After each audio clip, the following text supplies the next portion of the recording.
Have you ever found yourself working way too many hours, being always working, working, working, and ever can't ever find the time in the day to take a break, to have family time with friends, or doing anything, exercise even?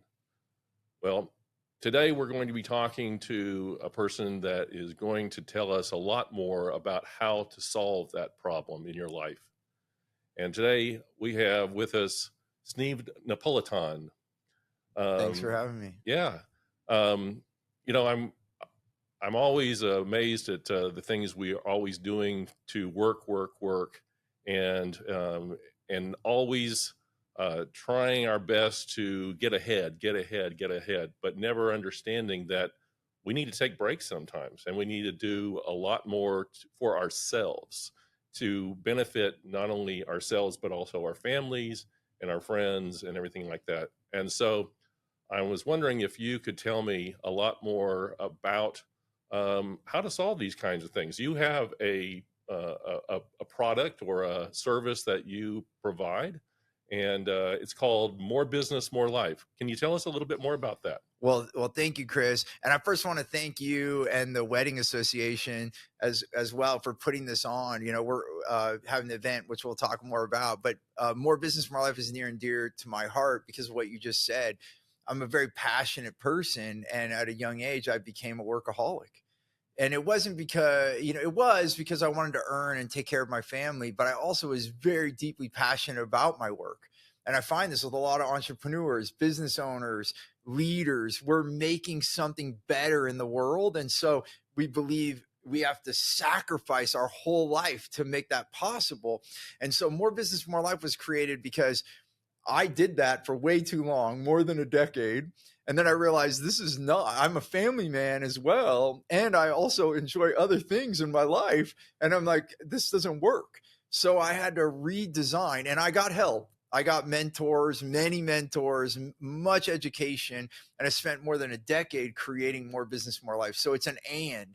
It's that we can actually achieve more business, more of our cause, more of our mission, well, we reduce the work hours and we enjoy our life. And I have to say, a lot of people, when I say this, it's like millions more in revenue, whether it's your nonprofit organization or your business, and less hours, less than 40 hours a week. People think, oh, that's not possible. It sounds like a silver bullet or a magic pill or 6-minute abs. And we're not saying we're not working. We're just working smarter. And I think for too long, Chris, the result of doing good was putting more hours in. And we were taught this. Oh, if you want to be successful, put more hours in. If you want to solve that problem, put more hours in. And what I found through decades of research now, it's absolutely not true. In fact, it brings fatigue, bad decision making. I've lost millions of dollars in my sleepless nights because I made stupid decisions because I was at a point of too far fatigue. Like the brain suffers. We're actually not at our cognitive best. Mm-hmm. So I'd like to bring a lot of that to the table and prove, and then through real data of people that we've done this with now, where they're making millions more and they're working less hours. I'm kind of already diving into it, but I'm going to stop here. But I just want you to know, like, we can prove this. This is not a myth or some weird thing. It's actually real. Yeah. You just have to apply it. Right. And so, in the Wedding Association, I joined the Wedding Association because I wanted to find ways to improve my business, to make more money. And I thought to work probably more hours to make all that money, right? But one of the things that the Wedding Association offers me is that continuing education. And that's one of the things that we're going to be doing is bringing you in to help us figure out how to make that more money. But also, you're bringing a whole different idea to us that says work less, Yes. make more, and have more time. Yes. Wow, that's a concept. Yes. And it's hard for people to digest. It takes a little bit of a minute. And that's why I suggested when we started talking that we run this as a workshop. So this is, when we on August 14th, I know I'm jumping the gun, but just putting a plug, and it really is for the community. So this isn't, we're giving this workshop so that we can actually make this real. So we'll give some information today, but I guess piggybacking on what you're saying, it is doing things strategically. So it is, that's where working smarter, right? So if we can strategically do it, because let's just even, let me bring it right to a metaphor. If you're drilling, you have one power drill, one battery, and you're drilling holes. And by the end of the day, you wanted to finish all these holes. And your battery is now depleted, and you have 10 more holes. And it's going, like, do we just sit there for hours more trying to get those last 10 holes before we go home? Or do we give in? Do we say, okay, the battery's dead, I'm going to plug it in? And we only have one battery, because guess what?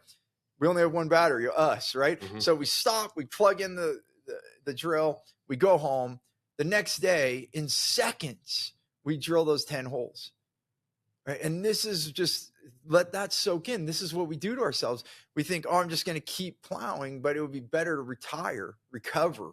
And I think we as humans, coming out of the Industrial Revolution and the way that our mindset has been, we've been actually depleting ourselves so far that recovery is not even happening. And then you're going to bed too late. You're actually not waking up recovered. And then we get a diminishing return. So now if you do that for years, you start depleting your success. Right. So, I mean, so you're going to teach us in this class, in this workshop, how to be better at what we do, how to market it, how do we market ourselves better and find more clients in this workshop. Is that correct? Absolutely. So this is why this is going to be a predominant thought in this. One of the first areas when I go into a businesses where they're depleting their resources and they're overworking is because they're working with everyone. So this is a misconception. We get in business and we think, oh, let me just get anyone that'll give me money. Oh, you'll give me money? Okay, great. Come be my client. Yeah, that's what it is usually, isn't it? Right. I did it too. We all think this is the only way, right? However, we now can start judging if you've been in business for any period of time. And if you're brand new, this is going to save you a lot of dilemma. But what happens is we have wow. I call it wow and ow. So we have wow clients. Like any of us that have been in business for any time, we could think of someone that was just phenomenal. It was like so nice to work with them. It was like amazing. And at the same time, we could think of someone who was like, oh, why did I let this client come into my life? You know, like they show up on your phone and you want to like throw the phone away and you're like, get out of my life. Now we brought up the thing about time. You know, when we look at this more business, more life philosophy, the first thing that comes to mind is, oh, I'm going to get more time. Or I'm using more time, right? I'm sacrificing my time. The reality is time is valuable, but to me, what's more valuable is energy. And so when we have this wow versus ow, we can immediately bring it to energy. When we have wow, we have more energy in our life. When we have ow, we deplete more energy. So then we're hurting ourselves. So one of the first concepts we're going to teach in the workshop is how we divert all our energy to wow. We actually lift our energy up. And even though it feels like a oxymoron, we're like giving up clients, right? So you might think that we're diminishing our revenue. We actually increase our revenue, because just as a principle, and I'm going to prove this in the workshop, we won't be able to cover it all in this conversation, but what we know is that if I have a wow experience, there's going to be more results. Just think about all your wow clients in your mind right now, Chris. Those ones, they were always more successful. Right. And because it was easy for us, we always talk about the extra mile in customer service. You end up going the extra 5 miles and not even caring because you're in love with the client. Right. You show up with all your energy. They do too. It's like a wow fest. And what happens there? They give us more money. They tip us more. Like think of when you've had a wow experience. Do you give more tip? Do you patronize that same location again and again? You go to the same restaurant over and over. Or you go to the same florist or the same lighting company because you're like, it's a wow experience working with Chris. You end up having more revenue from fewer clients, but you're happier. Right. Sure. Does that make sense? So that's just one way. So there's many ways that we can reduce hours, increase energy and well-being, and increase revenue at the same time. So that's an example of a tactic that we're going to go deep on so that you can actually have that in your life right now. So you talk about having that more energy and the more ways to step back, I guess. I mean, but how is that happening? Do you do that by just working less hours, or is there other things that you teach us? Yeah. So great thing. How do you do this? So I often say, get more done, take more breaks, or take more breaks, get more done. It is the recovery. So that means, and it's different for all of us. I have some clients that'll go put a solid 6 hours in with maybe like one break and then take the rest of the day off. Some, they can run their whole business in 4 hours in a day. Some might still, Teach me that, okay? yeah, we can get there. And what it is like, it takes three things: elimination, delegation, and automation. So we need to look a lot of, and you might say eliminate, how could I eliminate anything in my business? I thought that too.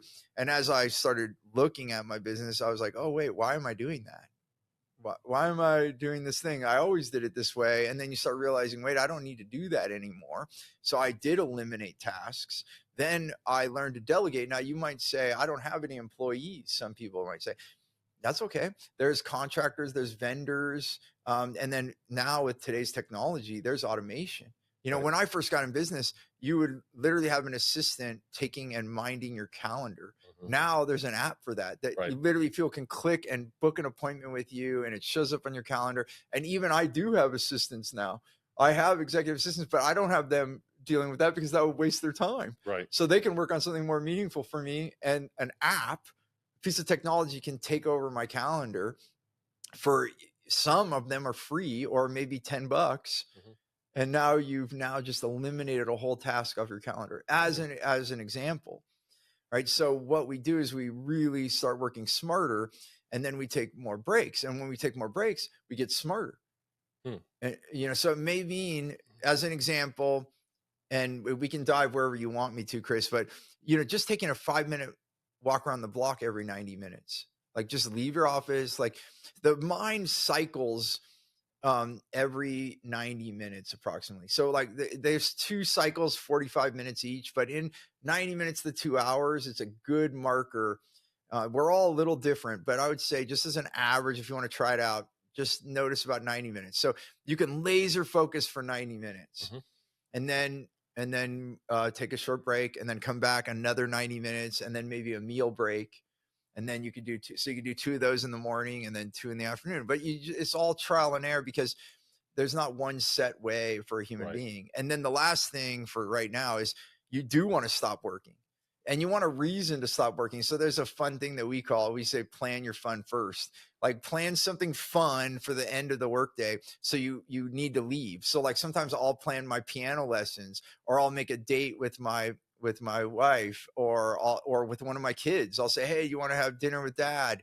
And then I have to leave work, because this is where I got stuck. I'm so passionate about my work, I could keep going. And all of a sudden it's 8 p.m. And I'm like, what the heck did I do? I've been very guilty of that. Absolutely. So you talked about the fact that you work with CEOs, you work with entrepreneurs, you work with like all kinds of different people, and yet this works for everybody. You very much so. I do focus on leaders, and my choice on that, like CEO, founders, entrepreneurs, business owners, because for me, it manifests my mission. My mission is to help as many people live the life that they want freely, like to have that freedom.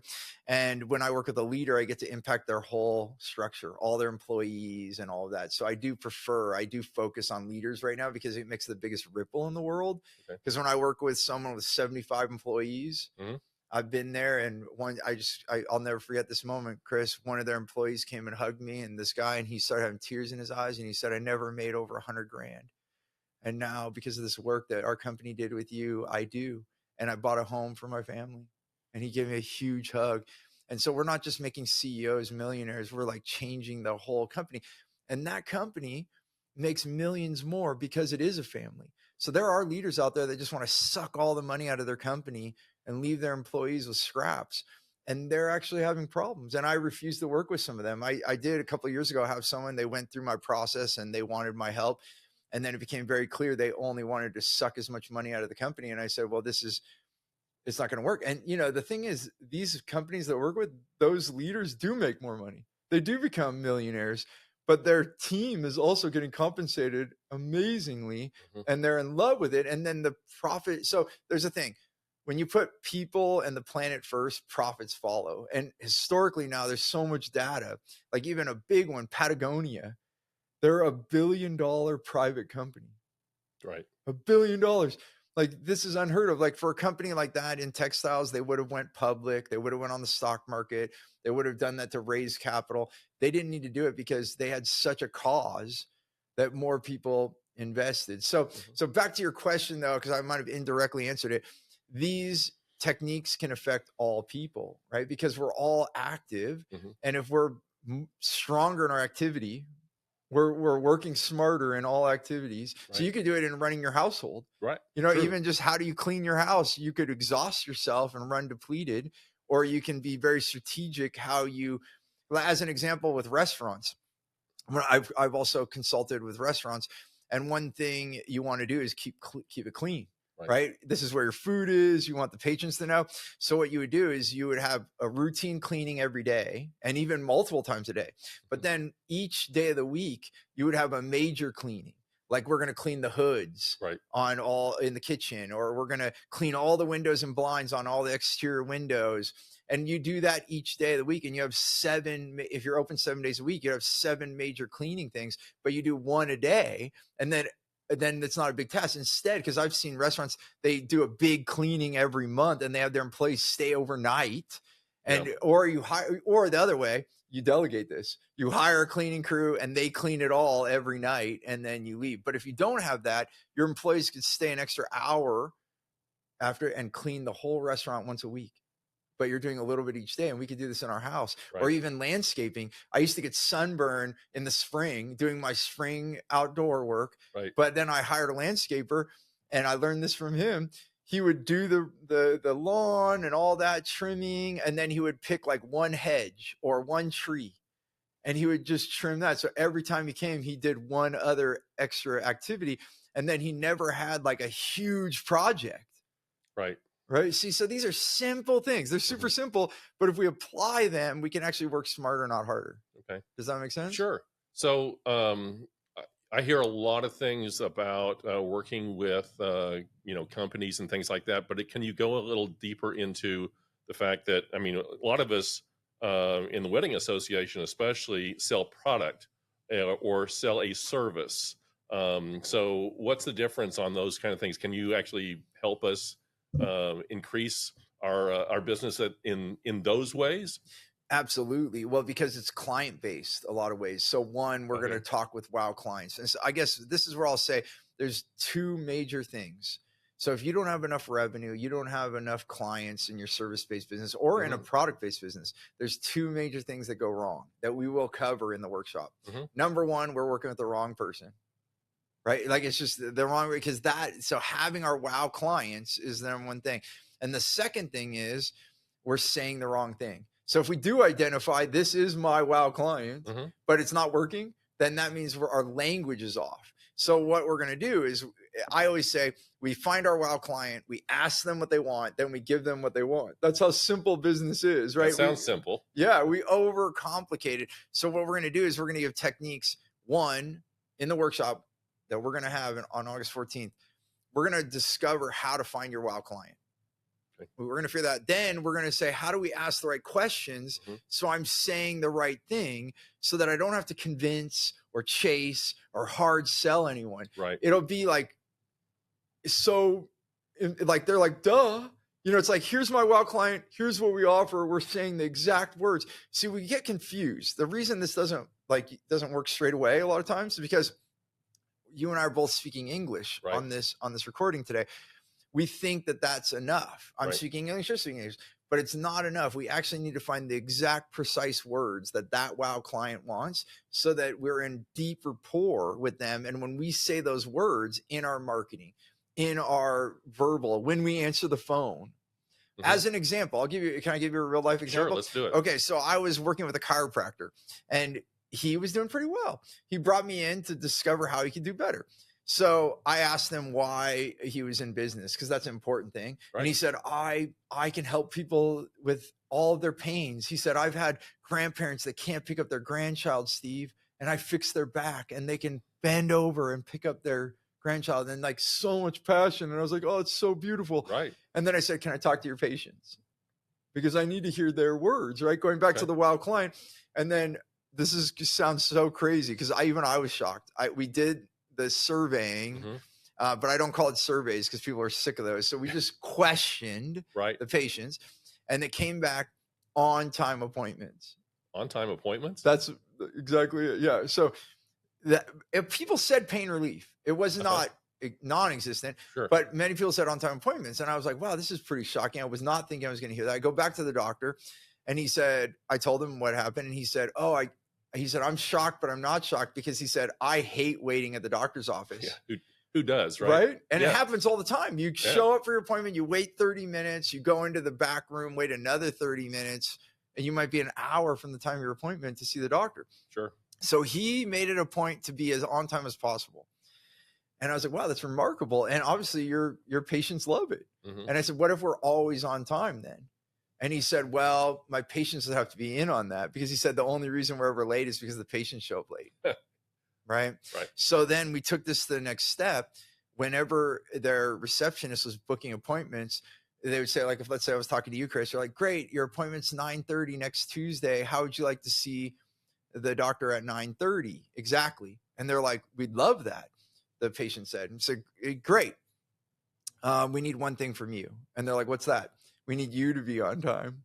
So we're trying out for a trial period that if you're 5 minutes or more late, your appointment's canceled. Wow.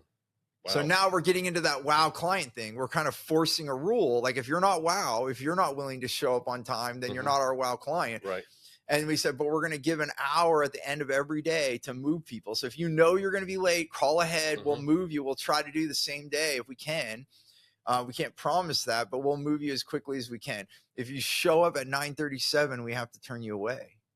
Is that okay? And the majority of his patients said yes. There were a few that tried it out and they couldn't hang, and so they left. Right. So he did lose some clients, but he gained, it was nearly triple the revenue in 12 months. Wow. Because people started talking about it. They're like, my chiropractor's on time. So we started. So this is where the language changes. So remember, I said, find your wow client, ask them what they want. They wanted on-time appointments. They needed pain relief. So let's come back to that too. Just because they wanted on-time appointments doesn't mean they wanted a lousy chiropractor. Right. If you didn't give pain relief, then he would have lost everything. He still gave them what they needed, but he also gave them what they wanted. Right. So we're going to dissect this in the workshop. So then let's fast forward. So now the receptionist is saying, hello, welcome to the on-time appointment, the home of the on-time appointment. So when they picked up the phone, they were breathing the brand out into the public. He did billboards in his town, on-time appointments. Instead of being like every other chiropractor that's like pain relief, pain relief, pain relief, he actually found his differentiation from his patients. Okay. So you don't even have to be creative. You can let it all go, find your wow clients, ask them what they want, give them what they want, then give them what they need. So he gave them on-time appointments, then he gave them pain relief. And this is what changes lives and changes business. And then he's working with his wow. Everyone's showing up on time. The office is running smoother. He went home earlier because he didn't have late patients. Sure. Right. Does that? That makes a whole lot of sense. I mean, so I want to make sure that everybody remembers that we have a organization called the Bartlesville Wedding Association that's sponsoring this for the community, for the benefit of the whole community, because we felt it was really important to have you out here and giving this workshop. So it is on Wednesday, August 14th. What other things do we need to think about here? Well, I think, I guess I'll just say a commitment right now. I'm committed. What I've already shared, like, hopefully you can notice through this interview that I'm very open to help people. I've decided to passionate. Thank you. Yeah. Yeah. And I decided to dedicate my life to this because I made my life better, and people started watching. They're like, how are you doing that, Steve? How are you doing that? And I've chose now to give my life in this good way to help people. So I'm going to personally commit to give the best thing. Now, I'm not going to be able to teach everything I've learned in this workshop, but I'm going to give the most important things. And what I've also judged is the things that you can most quickly take into your business. So some of the tactics that you can see an impact just from coming.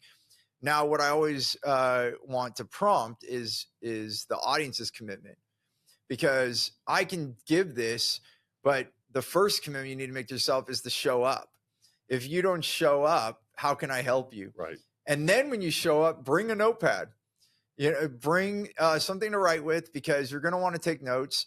And I would just say, when you come, look for one thing, just one thing out of the whole workshop. I'm going to give you more than one, but one thing that you can take into your business the very next day. So this will be a Wednesday, so you can go try something out on Thursday.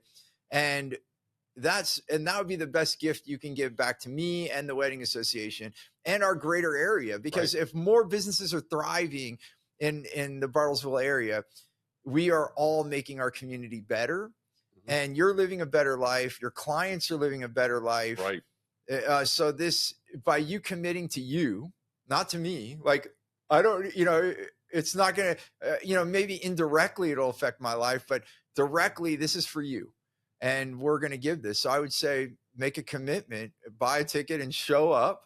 And I promise that I'll give you everything I can and help you in all the best ways. And I'll even hang out after.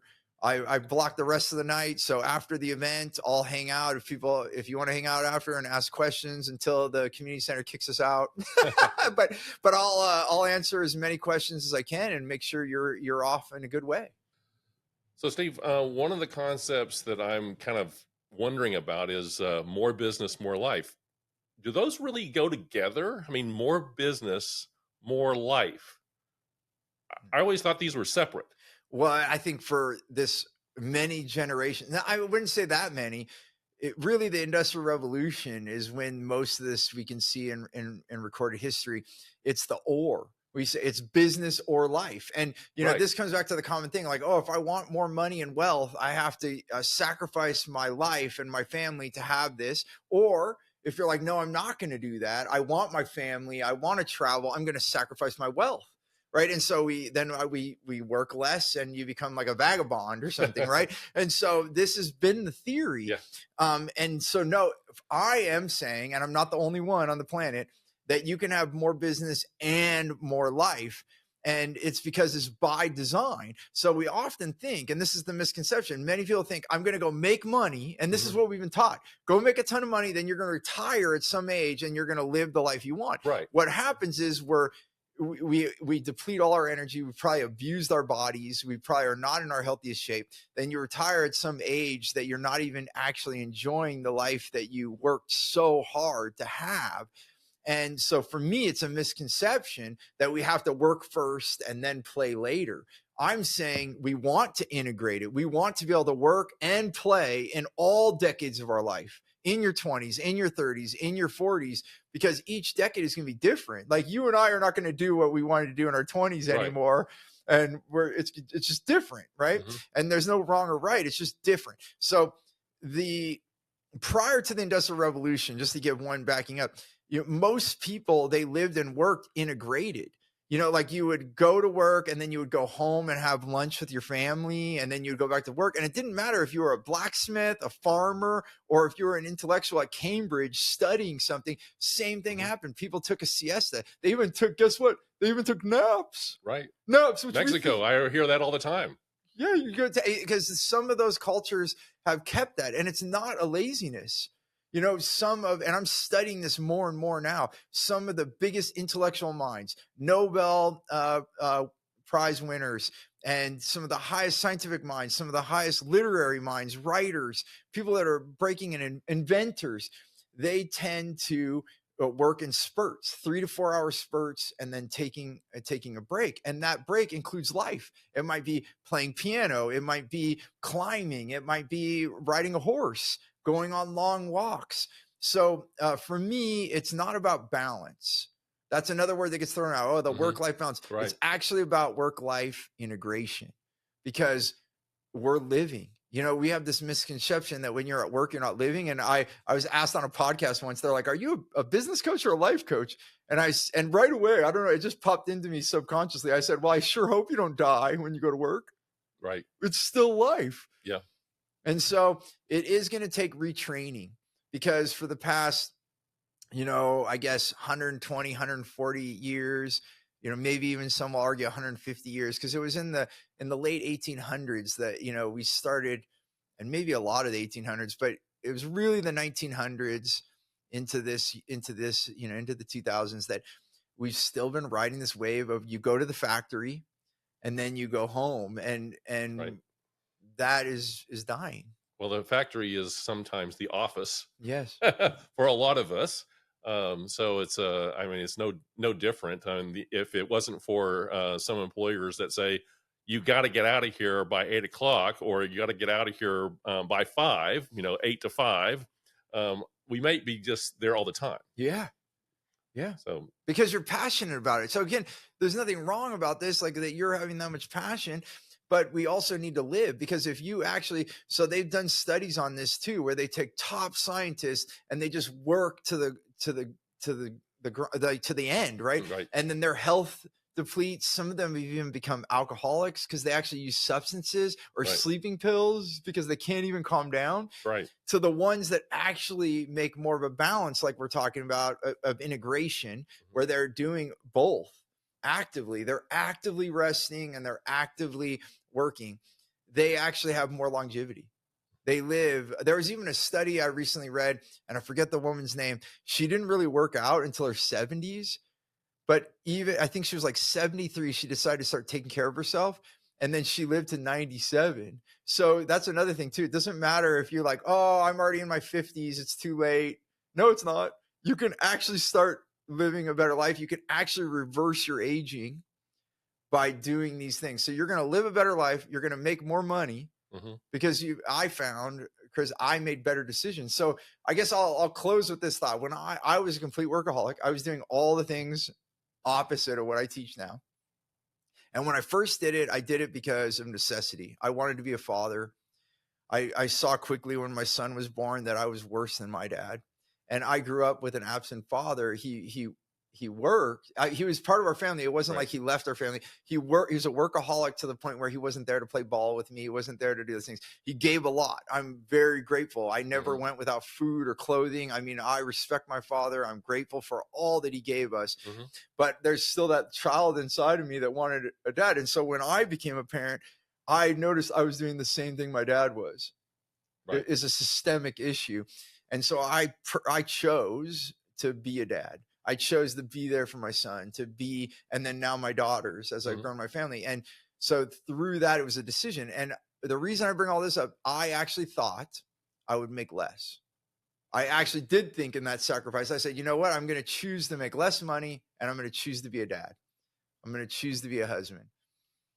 And the craziest thing happened, Chris. I made more money because I forced myself to work less. I right, forced myself to work smarter. right, So the integration that we're even saying, is it possible? That's hmm how you teed up this question. Is more business and more life even possible? I'm going to tell you, and I'm going to teach at the workshop, that it's not only possible, it actually allowed me to achieve more. right. I was able to earn millions of dollars that I wasn't making before that.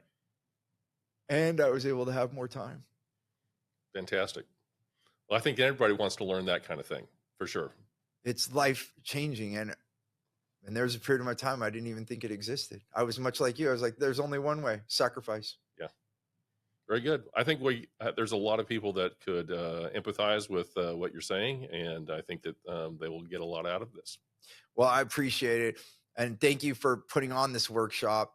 And, we'll put the link so anybody can register for this. It's going to be in Bartlesville at the Bartlesville Community Center. Right. And thank you to you and the Wedding Association that's putting it on. So I Welcome. appreciate you doing that. And so it's hmm going to be coming up fast, August 14th. Yep. Get your tickets on Eventbrite, and also there will be a link, I'm sure, on this particular show. So Yep. great. Thank you, Chris. Thank you.